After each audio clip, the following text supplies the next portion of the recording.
Ron Johnson, a Trump loyalist, was caught on tape admitting that not only did Trump lose the 2020 general election, he lost because it was his own fault. This was during a conversation with Lauren Windsor. These videos are always fire, so props to Lauren Windsor. Please check out her work and follow her on social media.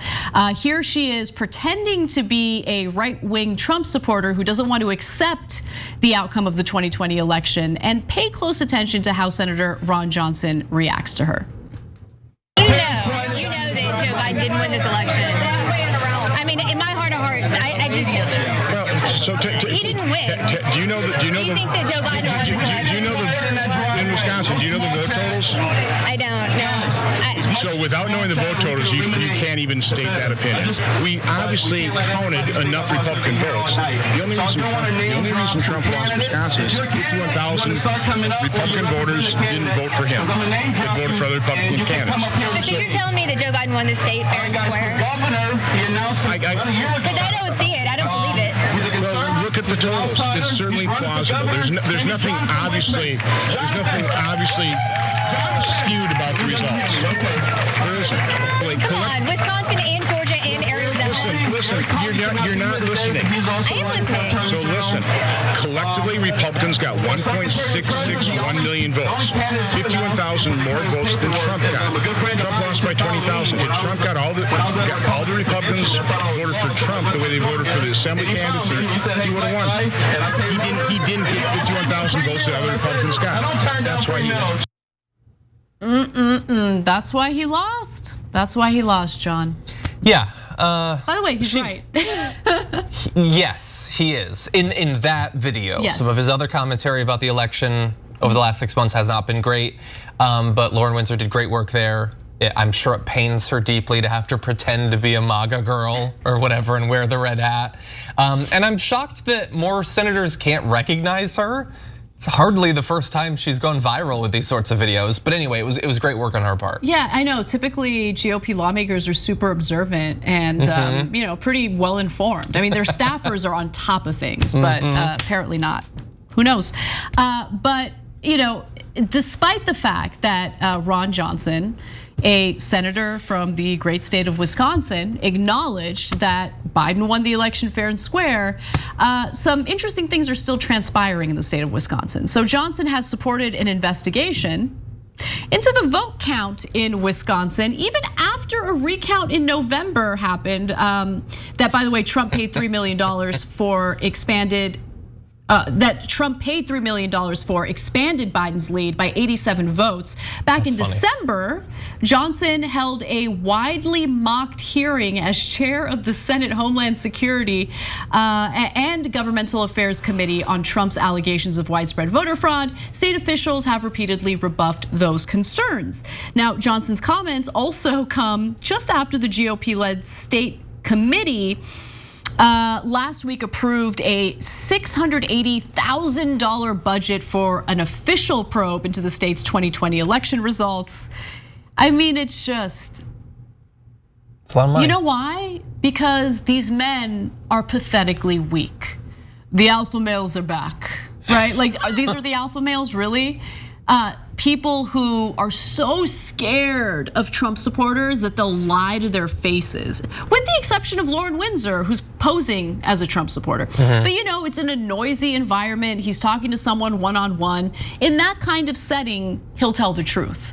But when it comes to political theater, to pander to Trump supporters, even at the risk of more political violence in the country, he'll do it. He'll do it.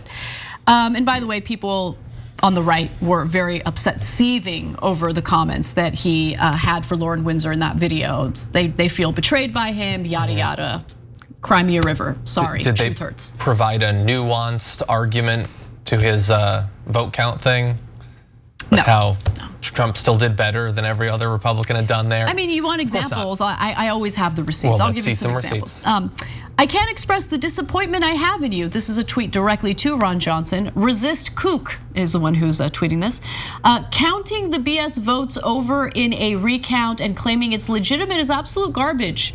What you did on January 6th was also garbage. You are John McCain light, and it's disturbing. So if counting the votes over in a recount is garbage, what would he like there to be done? I mean, I think I know. Just say that Trump won. Dispense with the law and the Constitution and all that, but okay, so is that guy ready for us to have like additional funding so that we can have a well-regulated, traceable paper trail for all of this, get rid of the electronic voting machines? Like, some of them might honestly be ready to sign on to that after all the cyber ninja nonsense. This seems like an opportunity to push through paper ballots, but of course, while the elected Republicans are willing to use those people, their base kooks, I think that the jig would be up once we actually try to fund secure, verifiable elections. I mean, it's part of the, For the People Act. It would beef up security for elections. Republicans don't want that. And in previous proposed legislation that would increase election security, Republican lawmakers voted that down over and over again. So you're very right. I mean, they use this issue to galvanize their base. But when push comes to shove, they don't actually care about protecting democracy, protecting our elections. They don't care about any of that.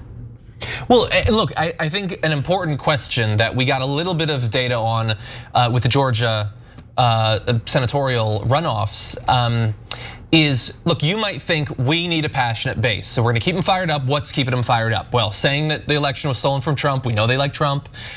Saying that trans athletes are gonna ruin everything, we know they hate them. You can do that sort of stuff. But when it comes to the election thing, like, you're still counting on, in 2022 and 2024, these people that you've trained for years at that point to have no interest in or faith in democracy, that they will still go out and vote. And likely most will. But it appears to have hurt them in Georgia.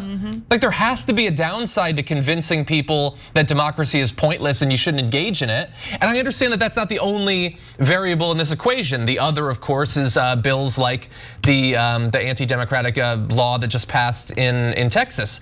Like, they're stopping Democrats from voting. They're basically encouraging their side not to vote, and we get to stay tuned and find out which side's gonna win. John, they're literally lying to their own constituents about COVID, and their own supporters and voters are dying as a result. Yeah. It's almost as if they don't think things through. Or maybe they've done a dark calculus. I mean, and they know they can afford those people. Maybe. I mean, if they roll back voting rights, and they've been pretty successful at doing that in many cases, maybe they don't need their own constituents. Maybe they could just steal elections in the future. Maybe that's what their big plan is.